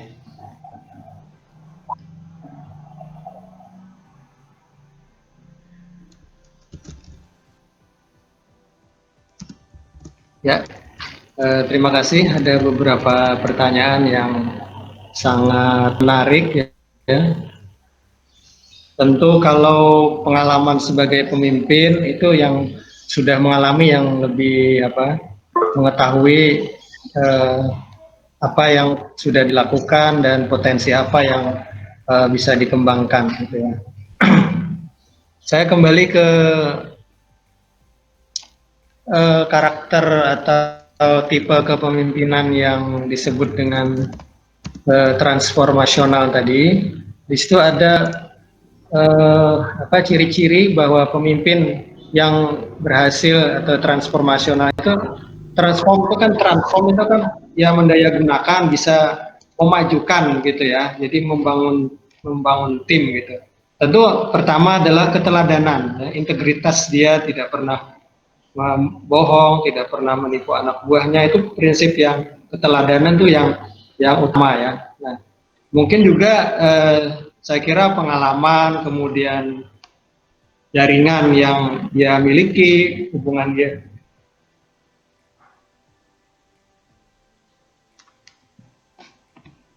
dengan orang, melihat keragaman itu adalah potensi semuanya gitu ya. Jadi perpustakaan itu tidak isinya lulusan atau sarjana ilmu perpustakaan semua kan ya, karena yang dari TI itu kan jurusannya sendiri, kemudian dari manajemen, dari keuangan, itu tidak bisa terpisahkan dari yang mengelola di perpustakaan itu. Jadi saya kira kembali ke diri orang kepala perpustakaan itu sendiri, ya dia bisa nggak memberikan contoh ya, keteladanan, integritas dirinya di hadapan anak buahnya ya. Saya kira kalau dia punya sesuatu yang bisa dia banggakan oleh anak buahnya, itu saya kira lebih lancar daripada dia kaya, pendidikannya tinggi, tetapi kepribadian dia itu harus pertama-tama harus diakui dulu oleh orang-orang di sekitarnya. Nah, itu akan menjadi magnet ya.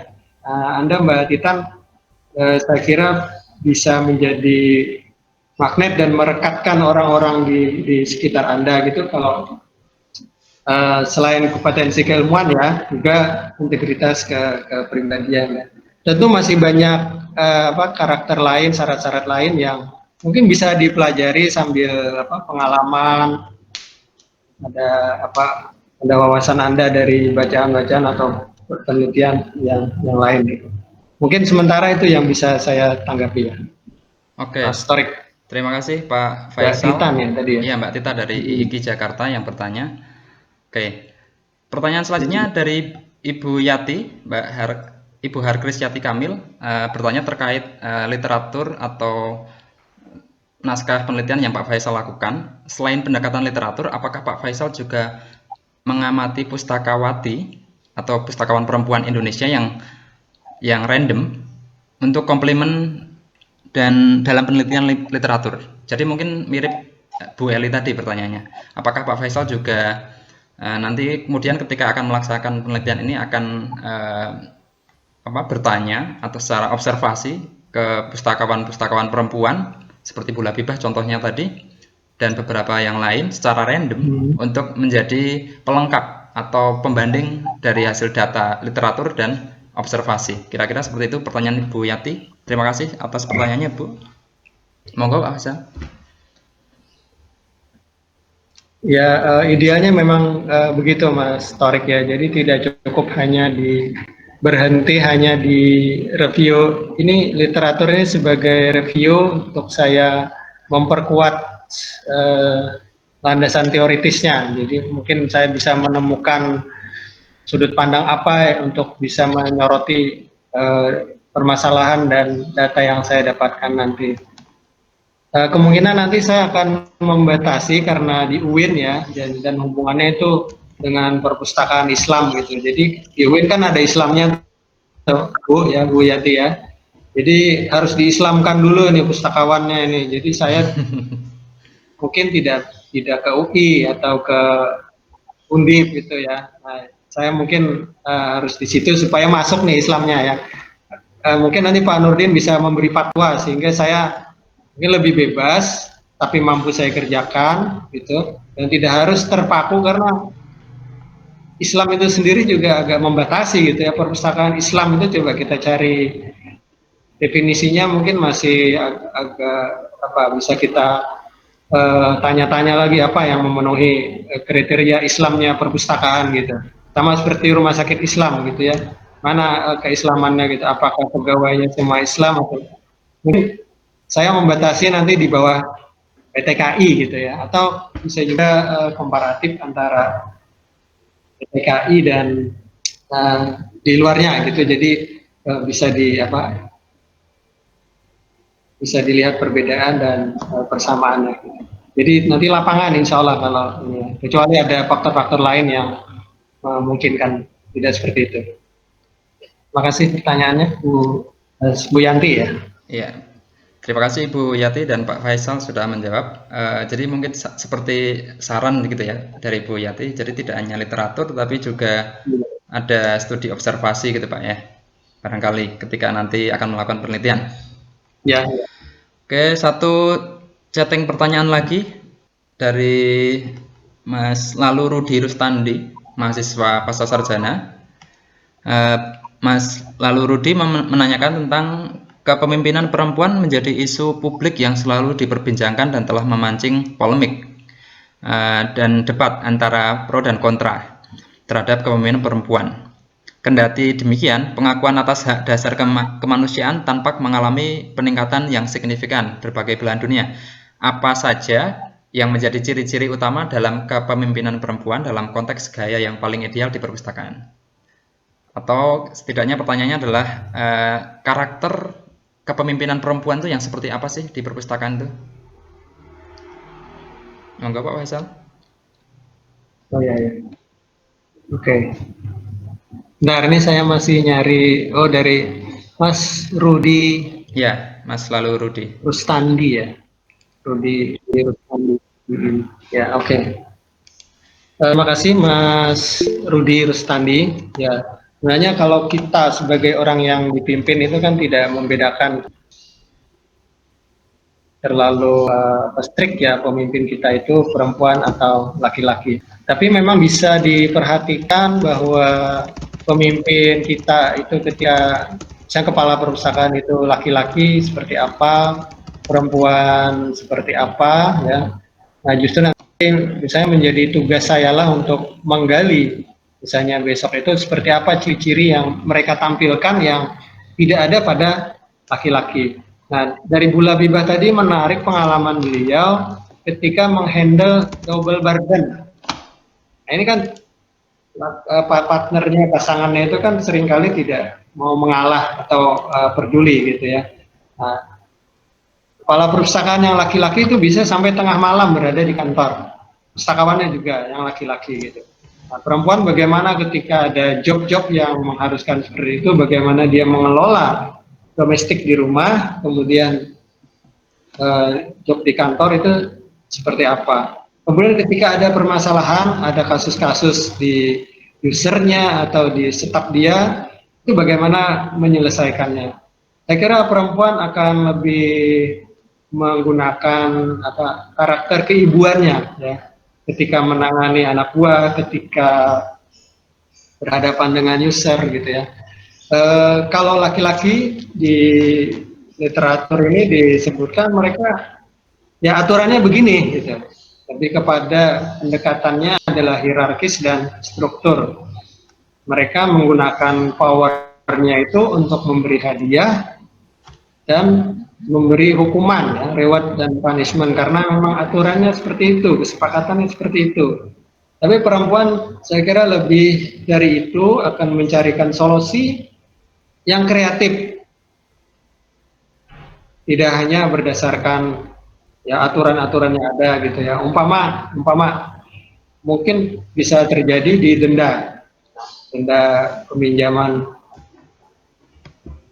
buku gitu ya. Ada denda sampai 200 sampai 300 ribu gitu. Kita akan lihat bagaimana pustakawan, misalnya pustakawan yang menghadapi laki-laki atau perempuan. Mungkin boleh ngutang dulu atau dibayarin oleh pustakawannya, anak denda sampai 300 ribu gitu ya, atau dikasih uang 500 ribu sekalian gitu ya.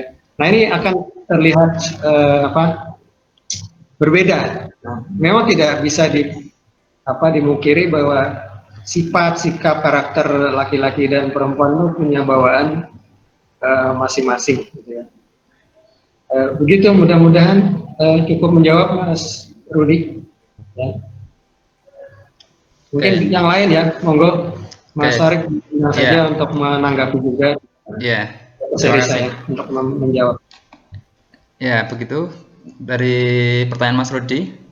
Selanjutnya silakan kami buka seluas-luasnya untuk mengomentari, untuk bertanya kepada Pak Faisal. Juga penanya yang lain juga bisa dikomentari. Misalnya teman-teman punya pandangan yang lain dan sebagainya. Silakan, siapa saja boleh bergabung.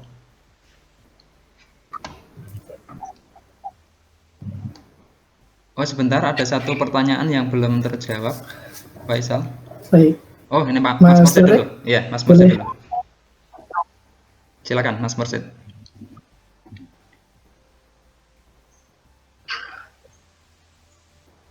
Oke. Baik, terima kasih atas waktunya. Menarik sekali mendengar paparannya Pak Faisal ini terkait dengan perempuan.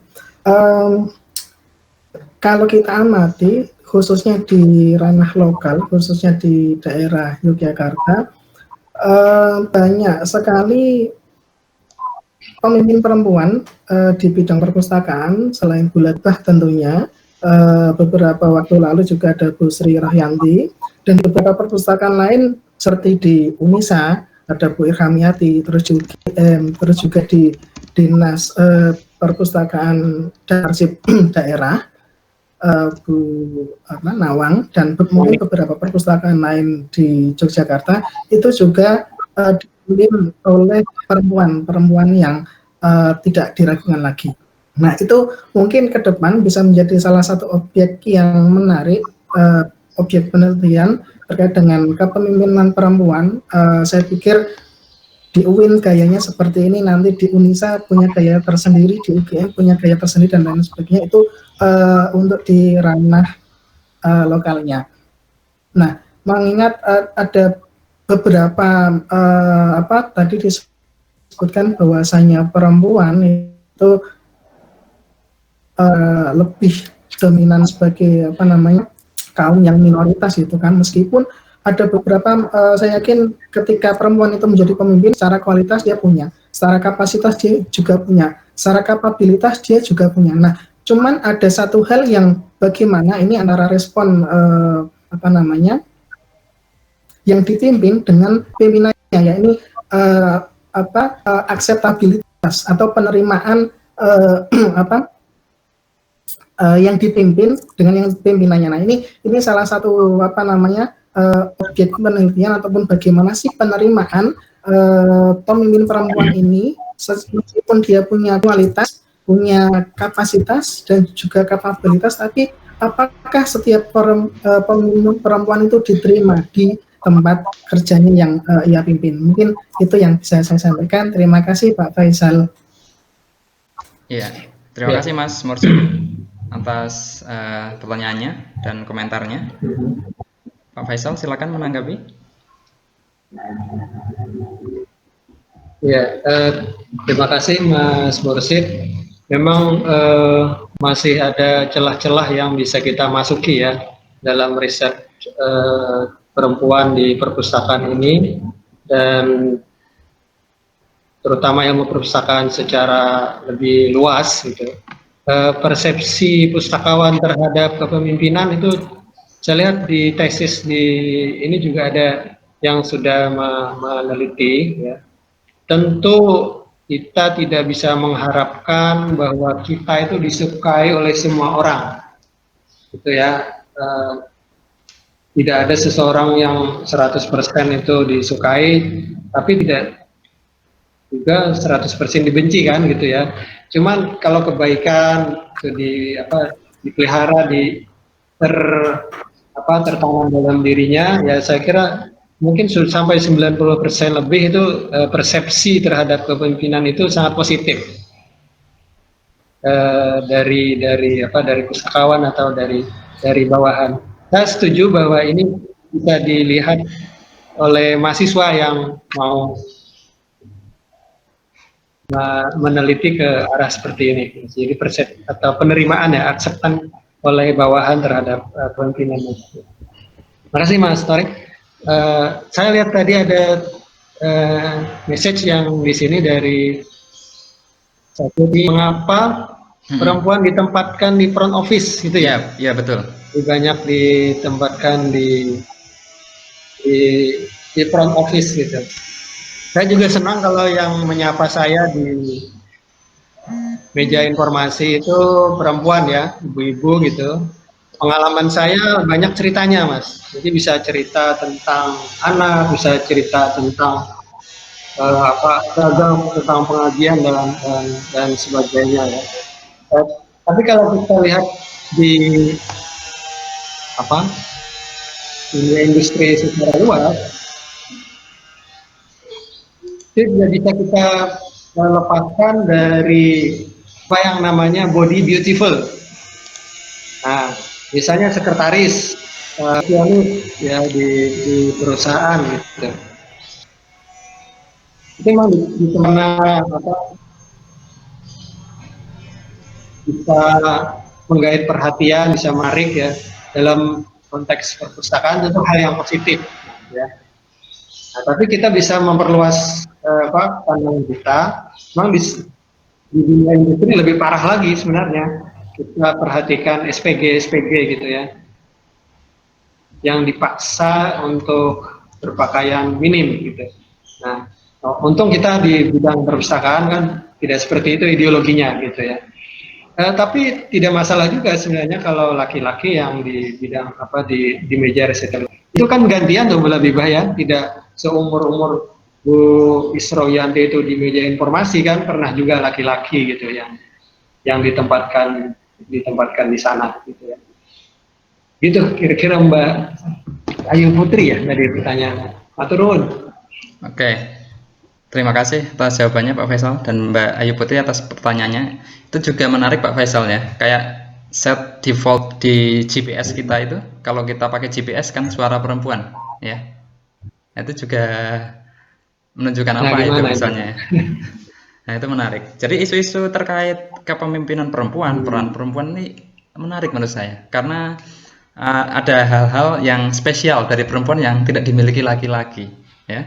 Jadi perempuan itu lebih peka, lebih sensitif dan sebagainya, itu menjadikan karakter tersendiri dalam memimpin, ya. Jadi ada anak buah yang sedang kehausan, kalau yang laki-laki diem aja, pemimpin laki-laki biasanya. Tapi kalau perempuan langsung belikan es. Nah, misalnya seperti itu. Ya, karakter-karakter keibuan, motherhood dan sebagainya itu menarik. Baik, masih ada waktu, silakan ada yang ingin bertanya lagi atau menanggapi kembali yang tadi sudah bertanya, boleh? Pak Torik, Oke, Bu Labibah. Pak Torik. Mungkin Bu Eli Julia Basri bisa sharing kepemimpinan yang beliau amalkan bisa akan menarik sekali sebenarnya yang dilakukan oleh pemimpin-pemimpin perempuan di bidang perpustakaan pada waktu itu. Saya pikir kita bisa minta wejangan dari Bu Julia Basri untuk matur. Ya, setuju Bu Labibah. Ya. Mohon waktunya kembali Bu untuk share pengalamannya. Ya, saya dulu banget dan kebetulan saya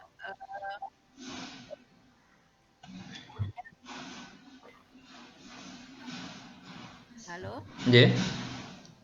Bisa dengar kah? Iya, bisa Bu. Halo? Halo? Iya Bu. Halo, ya, bisa dengar kah? Iya, bisa kami dengar. Terima kasih. Saya sedikit sharing pengalaman saya di PDI LIPI yang dipimpin. Ya, saya sharing pengalaman saya yang dipimpin oleh Ibu Luarsih Pringgo Adi Suryo. Nah, menurut saya beliau itu satu tokoh pemimpin yang tadi tergolong pada transformational leader. Dari satu, beliau itu visioner. Pada tahun 70-an akhir itu PDI baru muncul ya. Itu di awal-awal tahun 80 beliau itu sudah gencar mencanangkan supaya networking antara perpustakaan di Indonesia itu dibangun dengan baik. Dan beliau itu memimpin kerjasama 4 pusat studi di Indonesia, yaitu pertanian itu Departemen Pertanian dengan Bogoriensis. Kalau Sains dan teknologi adalah PDI sendiri, lalu informasi kesehatan jaringannya dipimpin oleh Ibu Parlina. Nah, secara nasional beliau itu sudah menggerakkan kepustakawanan di Indonesia. Kala itu ya.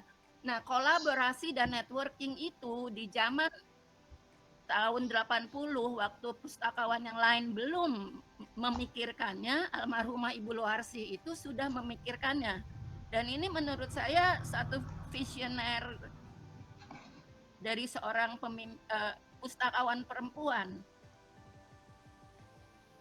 Yang kedua, isunya human resources. Sekarang kita baru mengenal developing others, human resources. Pada tahun 80-an kan istilah manajemen itu masih manpower. Bagaimana beliau menerapkannya di PDI LIPI? Saya masuk tahun 79, itu PDI LIPI itu sudah bekerja 5 hari kerja. Padahal PDI LIPI itu kan pegawai negeri ya. Anda bisa bayangkan di satu instansi pegawai negeri, kami karyawannya kerja 5 hari, tapi perpustakaannya itu buka 6 hari sampai Sabtu. Mengapa Ibu Luarsih itu menekankan ini? Karena tadi itu sifat motherhood yang dibilang Ibu Labibah, bahwa Ibu Luarsih itu ingin agar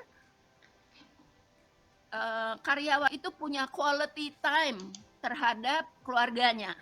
Itu pada saat kebayang ya, tahun 70-80 itu kan belum kebayang, baru sekarang ini ada. Nah, yang ketiga misalnya prime customer service. Kami PDI LIPI itu dari saya bekerja tahun 79, moto Ibu Luarsih adalah saya tidak mau dengar kalian menjawab tidak tahu kepada siapapun yang datang ke PDI LIPI. Ini prime customer service ini kan baru ada di reformasi birokrasi di Indonesia. Itu salah satu quality dari seorang pemimpin visioner atau transformational leader yang sudah kita miliki. Setelah itu, beliau itu mengupayakan beasiswa untuk pustakawan di seluruh Indonesia, tidak hanya PDI LIPI. Kalau internal itu kan udah biasa ya. Ini memikirkan orang-orang yang ada di daerah, misalnya bagian Indonesia bagian tengah, bagian timur. Dan beliau mengupayakan mencarikan beasiswa untuk saya melihat laporan PDI LIPI selama 10 tahun dari tahun 75-an sampai tahun 86 gitu ya. Beliau sudah mengupayakan beasiswa untuk 17 orang pustakawan dari seluruh Indonesia. Jadi yang beliau pikirkan adalah keluar dari organisasinya, tapi yang dipikirkan adalah Indonesia. Nah, kualitas-kualitas semacam ini yang saya harapkan juga timbul di pustakawan perempuan yang di Indonesia saat ini. Itu salah satunya. Mungkin itu aja dulu. Nanti kalau mau lebih lanjut kita email-emailan aja ya Pak Faisal.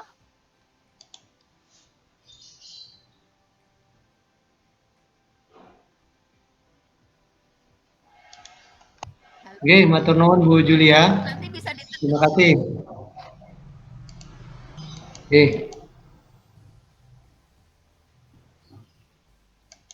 Aduh, mikrofonnya mati. Ya, terima kasih Bu Yulia sudah berbagi terkait pengalaman kepemimpinan Bu Luarsih di PDI LIPI yang pada saat itu sudah bisa dikatakan melampaui zaman, ya. Pada saat itu sudah kepikiran human resources, terus kemudian ada quality time bersama keluarga dan sebagainya. Itu luar biasa. Saya juga sangat kagum gitu ya. Pada era segitu kok sudah kepikiran yang seperti sekarang sedang ngetren-ngetrennya, ya. Itu menunjukkan kalau ternyata ada sisi-sisi visioner yang luar biasa dari perempuan, ya, yang bisa memandang ke depan itu ada tren seperti apa, pelayanan yang baik seperti apa. Nah, itu mungkin perempuan yang punya, karena itu tadi kepekaan itu mungkin ya, yang bisa menunjukkan bahwa perempuan itu lebih visioner. Ada lagi Pak Faisal mungkin yang ingin disampaikan?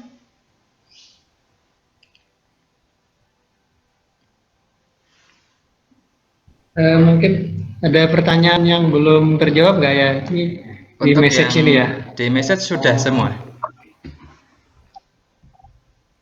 Oke, ya. Saya berterima kasih banyak inspirasi dari online discussion ini ya, dari pengalaman itu adalah sesuatu yang tidak bisa kita dapatkan dari buku atau dari kuliah di kelas ya, pengalaman yang tidak dituliskan tapi bisa disampaikan lewat ini ya.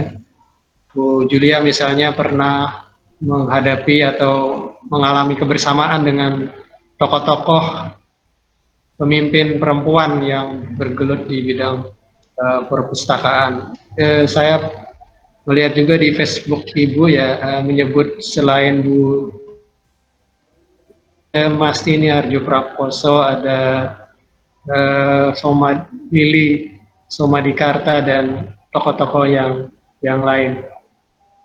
Saya sebenarnya mengharapkan juga ada tulisan atau semacam biografi tokoh ilmu perpustakaan Indonesia.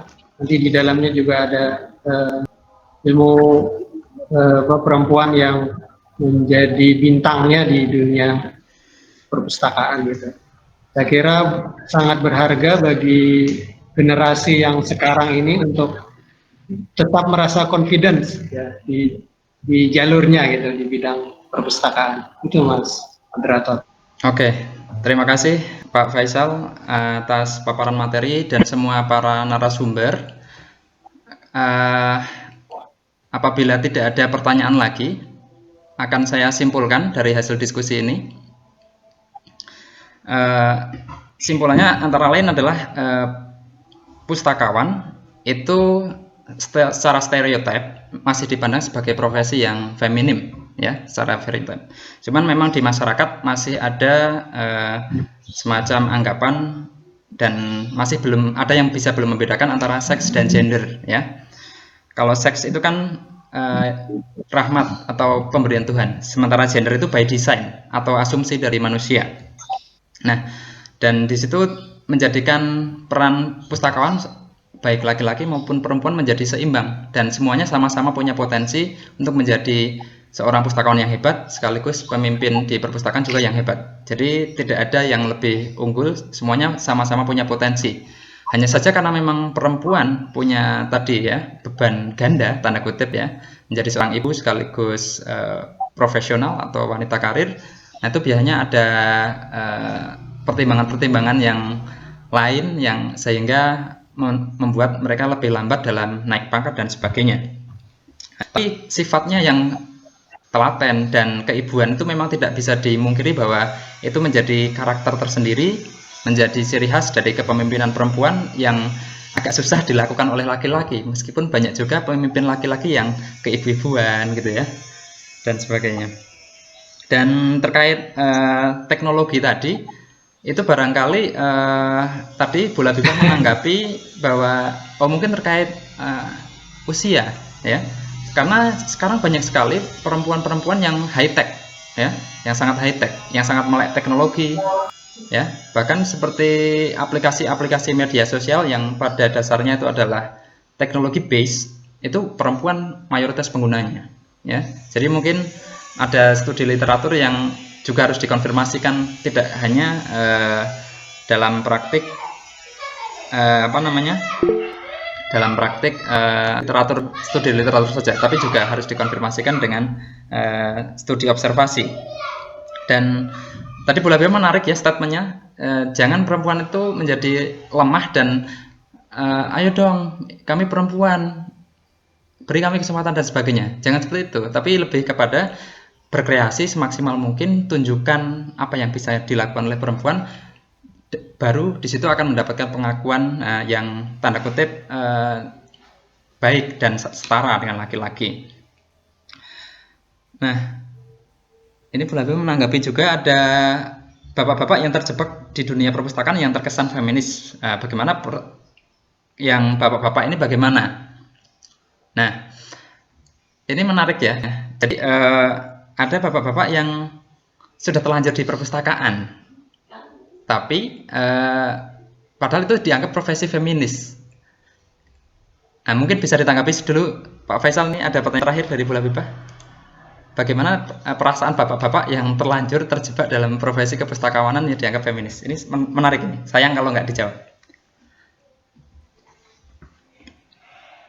Ya, terima kasih Bu Labibah ya. Ini Mas Torik juga harus jawab ini. Oh, Pak Nurdin juga, karena kan sama kita ya. siap-siap. Ya, tentu kita adalah mitra ya, bisa saling belajar gitu ya. Saya tidak sempat memasukkan hasil penelitian male experience in female dominated profession gitu, di bidang perpustakaan juga. Jadi ini penelitian sebaliknya dari yang saya ini ya.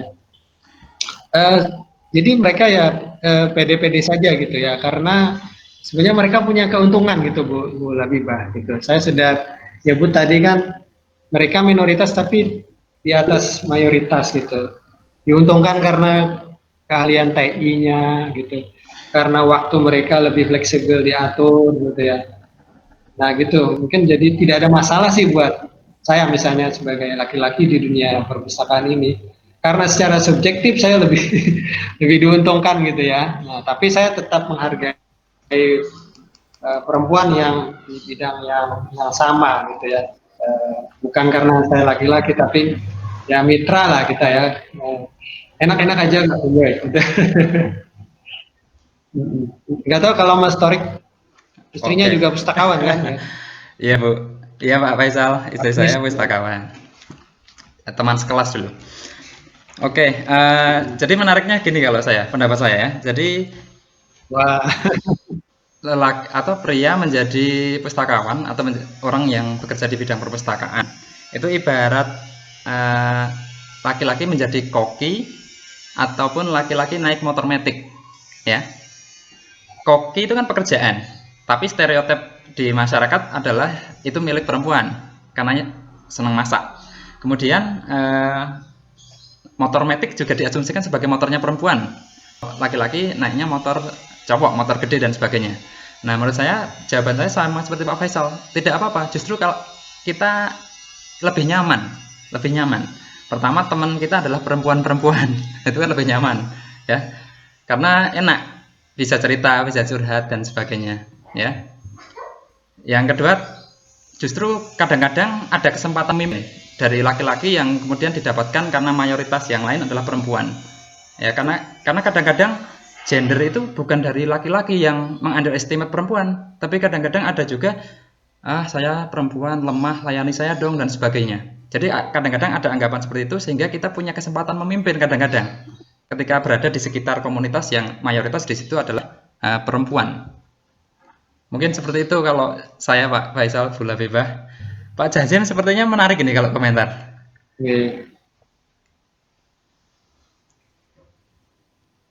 Monggo Pak Jazim.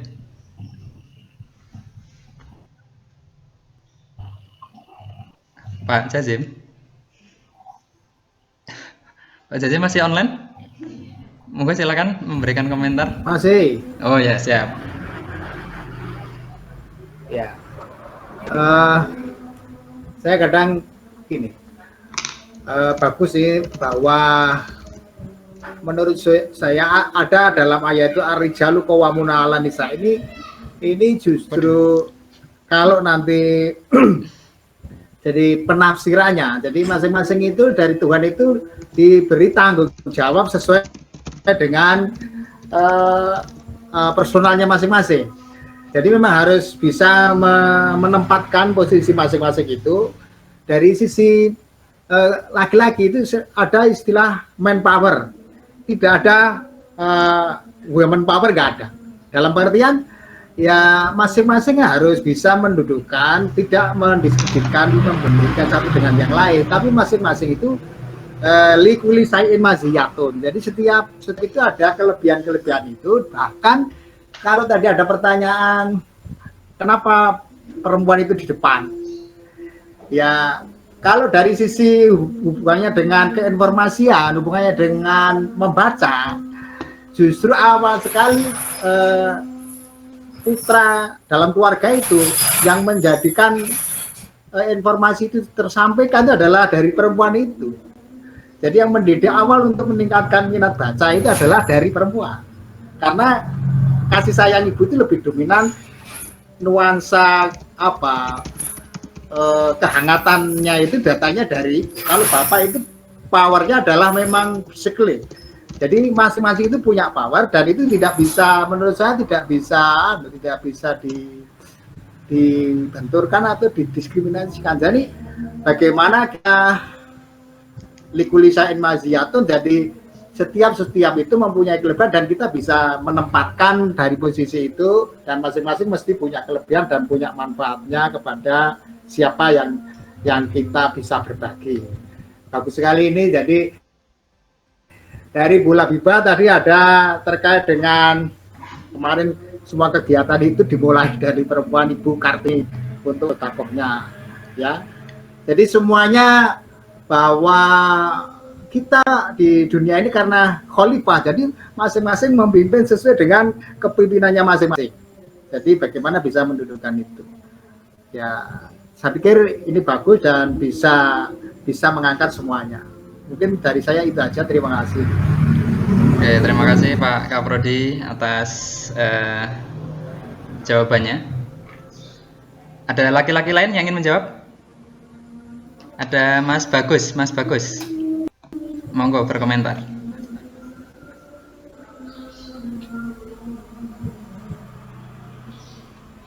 Halo Mas Bagus, online? Oke, saya informasikan ada juga beberapa tulisan-tulisan terkait biografi dari para pustakawan perempuan yang sudah ditulis oleh beberapa penulis, salah satunya Bu Eli dan Bu Yati, ada di websitenya ICPI. Dan saya juga sempat melihat tadi belum lama ada diskusi terkait kepemimpinan perempuan di perpustakaan Indonesia di @Amerika. Kalau nggak salah penyelenggaranya ada Bu Yati dan Bu Eli juga. Itu menarik, mungkin Pak Faisal bisa intens berdiskusi dengan beliau-beliau yang sudah banyak menulis. Dan saya juga menarik ini ya, ketika nanti ada ensiklopedia pustakawan Indonesia. Nah, di situ ada nama-nama pustakawan-pustakawan beserta biografi dan karya-karya dan sekaligus capaian-capaiannya selama berkiprah menjadi pustakawan dan dibukukan. Itu menarik sekali, ya. Jadi bisa dimulai dari beberapa penelitian mahasiswa yang mengangkat biografi, kemudian nanti dikurasi dan dijadikan satu buku yang menarik. Jadi luar biasa. Oke, ada lagi komentar mungkin sebelum diakhiri? Karena mengingat waktu sudah hampir. Oke, ada komentar ini ternyata. Sekjuria. Bu Siva, terima kasih Bu Siva. Menanggapi tentang stereotip kemampuan TI pustakawan perempuan di bawah pustakawan laki-laki, saya lebih menyoroti pada kesiapan pustakawan beralih dari perpustakaan konvensional ke modern. Selama ini paradigma sebagian besar masyarakat masih perpustakaan yang lama, sehingga perpustakaan sekarang sudah era modern dan mengharuskan mereka memiliki kompetensi di bidang TI yang shock. Nanti sekaligus Mbak Nuri bertanya terkait sekarang sudah banyak pustakawan laki-laki berani melakukan storytelling yang sebenarnya kegiatan itu dekat dengan wanita. Monggo Pak Faisal silakan ditanggapi dari Bu Syifa dan Mbak Nuri.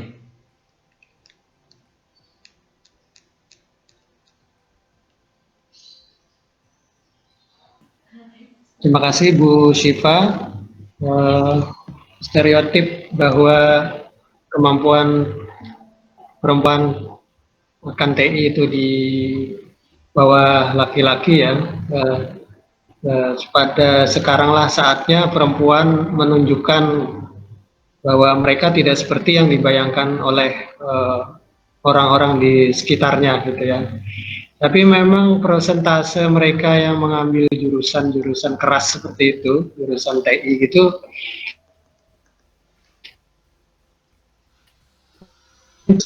ilmu perpustakaan gitu. Mungkin di Saintek itu yang ilmu komputer, terus sistem informasi gitu, jangan-jangan lebih banyak laki-lakinya dibandingkan yang perempuan gitu. Ya berbanding terbalik dengan yang di bidang kita. Nah dari pada sisi apa, sains itu harus menunjukkan komunalitasnya. Jadi kalau perempuan tuh komunalitinya lebih menonjol, maka komunalnya di IT atau di sainsnya itu juga harus lebih dipromosikan sehingga perempuan tuh lebih banyak nanti yang bergabung ke bidang IT gitu ya. Jadi dari misalnya dari prodinya sendiri, prodi yang sains itu juga harus lebih banyak wilayah perempuan sehingga kedepannya perempuan bergabung di sana dan akan lebih banyaklah generasi yang high tech gitu ya di kalangan mereka gitu ya. Jadi ini tidak hanya tugas perempuannya saja, terhadap perempuan juga harus dilakukan oleh industri dan prodinya yang mengelola IT itu. Ya. Mungkin di Saintek lah seperti itu ya. Ya, kemudian Mbak Nuri ya, storytelling ya. Ya. Ini menarik juga dan ada banyak pencerita ya, pendongeng yang laki-laki ya. Yang lebih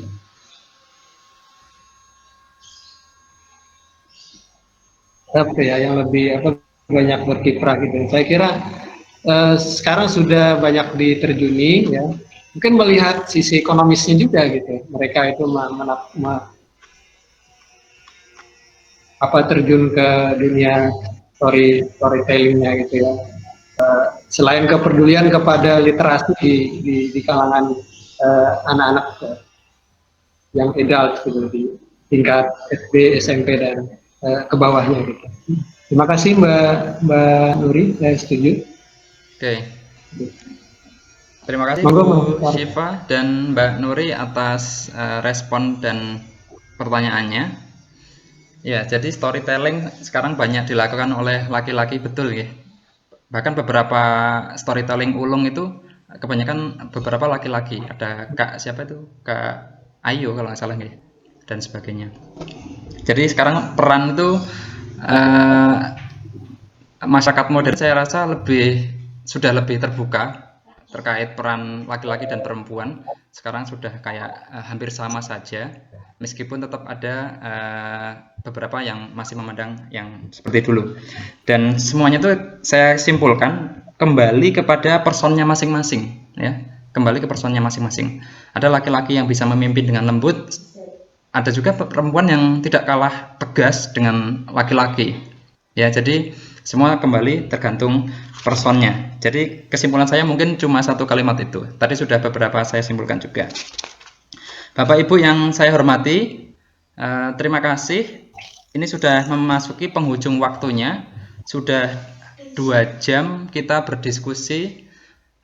Saya sebagai moderator sekaligus host mengucapkan terima kasih dan mohon maaf atas segala kekurangan atas diskusi kita di sesi Ciptalk yang pertama ini. Tentu banyak kekurangan tadi, terutama ada banyak yang belum bergabung. Saya harap di diskusi kedepannya ada evaluasi dan kita bisa lebih banyak lagi yang bergabung dan banyak diskusi yang lebih aktif. Dan Prodi akan segera mendiskusikan nanti Ciptalk berikutnya ya. Semoga bisa terlaksana dengan intens, terutama di masa pandemi COVID ini, sehingga meskipun tetap di rumah, tidak ketinggalan informasi, tidak kudet, tetap update ilmu pengetahuan. Dan kita memasuki sesi terakhir Bapak Ibu. Sesi terakhir adalah sesi foto bersama. Mohon kameranya diaktifkan, biar kita bisa melihat wajahnya semuanya. Dan kita akan capture dan foto bersama, nanti kita dada di kamera. Monggo Bapak Ibu semuanya diaktifkan kameranya. Sebentar Pak Faisal, belum ada aktif kamera yang lain. Oke. Terima kasih Mas Bagus, Mas Rudi, Mbak Nuri, Mbak Nisa, kemudian siapa ini? Silakan diaktifkan kameranya, kita akan foto bersama. Kita akan foto bersama. Yang lain masih belum aktif, kita tunggu sebentar. Oke, sembari menunggu aktif kamera, saya ingin berpesan semoga kita tetap diberikan kesehatan. Boleh diaktifkan Bu suaranya biar rame. Kita tetap diberikan kesehatan dan saya mengingatkan kembali kita tetap untuk menaati protokol kesehatan, keamanan dan keselamatan yang ditetapkan pemerintah untuk tetap jaga jarak, pakai masker, sering cuci tangan dan sebagainya. Halo, boleh ya, boleh diaktifkan suaranya biar rame. Boleh ngobrol-ngobrol sedikit sebelum ditutup sembari menunggu. Halo semuanya. Yang lain? Oke. Kita akan foto bersama aja Bapak Ibu ya. Kita akan dada dulu. Pose terbaik. Silakan gunakan pose terbaik. Kita akan foto bersama. Ya, 1 2 3. 1 2 3. Oke, terima kasih atas perhatiannya. Ya, ya sudah rame ya. Terima kasih. Ketemu di sesi berikutnya Bapak dan Ibu, adik-adik semua. Ini akan menjadi agenda rutin kita. Jadi next session mudah-mudahan kita bisa join kembali di bincang santai tentang kepustakawanan. Terima kasih. Terima kasih atas Mau perhatiannya. dong bonekanya. Ya, saya sebagai moderator mengucapkan terima kasih dan mohon maaf. Saya tutup. Assalamualaikum warahmatullahi wabarakatuh. Boleh dilanjutkan acara ramah tamah. Waalaikumsalam warahmatullahi wabarakatuh. Terima